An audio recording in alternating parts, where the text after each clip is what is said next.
Genesis 37. Jacob lived in the land of his father's sojournings, in the land of Canaan. These are the generations of Jacob.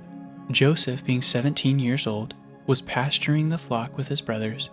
He was a boy with the sons of Bilhah and Zilpah, his father's wives, and Joseph brought a bad report of them to his father.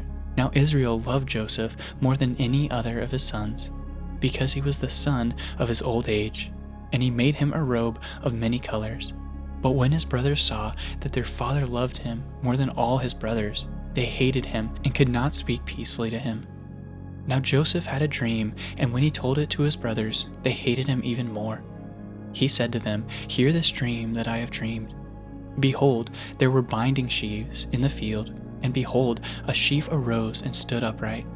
And behold, your sheaves gathered around it and bowed down to my sheaf."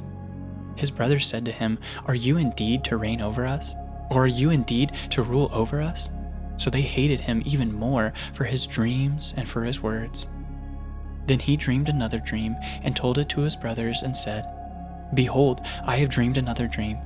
Behold, the sun, the moon, and 11 stars were bowing down to me." But when he told it to his father and his brothers, his father rebuked him and said to him, "What is this dream that you have dreamed? Shall I and your mother and your brothers indeed come to bow ourselves to the ground before you?" And his brothers were jealous of him, but his father kept this saying in mind. Now his brothers went to pasture their father's flock near Shechem. And Israel said to Joseph, "Are not your brothers pasturing the flock at Shechem?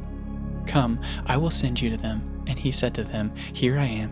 So he said to them, "Go now, see if it is well with your brothers and with the flock, and bring me word." So he sent him from the valley of Hebron, and he came to Shechem. And a man found him wandering in the fields. And the man asked, "What are you seeking?" "I am seeking my brothers," he said. "Tell me, please, where they are pasturing the flock." And the man said, "They have gone away, for I heard them say, 'Let us go to Dothan.'" So Joseph went after his brothers and found them at Dothan. They saw him from afar, and before he came near to them, they conspired against him to kill him. They said to one another, "Here comes this dreamer. Come now, let us kill him and throw him into one of the pits. Then we will say the fierce animal has devoured him, and we will see what will become of his dreams." But when Reuben heard it, he rescued him out of their hands, saying, "Let us not take his life." And Reuben said to them, "Shed no blood. Throw him into this pit here in the wilderness, but do not lay a hand on him, that he might rescue him out of their hand to restore him to his father." So when Joseph came to his brothers, they stripped him of his robe, the robe of many colors that he wore, and they took him and threw him into a pit. The pit was empty, there was no water in it. Then they sat down to eat, and looking up, they saw a caravan of Ishmaelites coming from Gilead, with their camels bearing gum, balm, and myrrh, on their way to carry it down to Egypt. Then Judah said to his brothers, "What profit is it if we kill our brother and conceal his blood? Come, let us sell him to the Ishmaelites, and let not our hand be upon him. For he is our brother, our own flesh."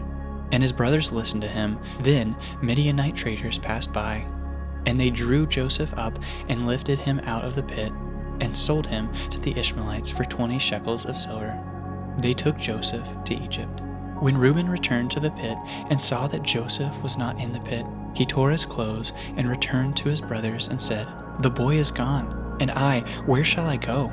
Then they took Joseph's robe and slaughtered a goat and dipped the robe in the blood. And they sent the robe of many colors and brought it to their father and said, "This we have found. Please identify whether it is your son's robe or not."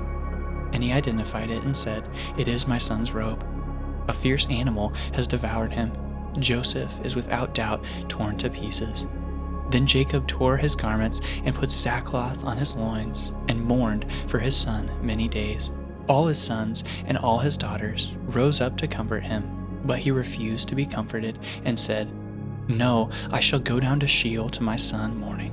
Thus his father wept for him. Meanwhile, the Midianites had sold him in Egypt to Potiphar, an officer of Pharaoh, the captain of the guard.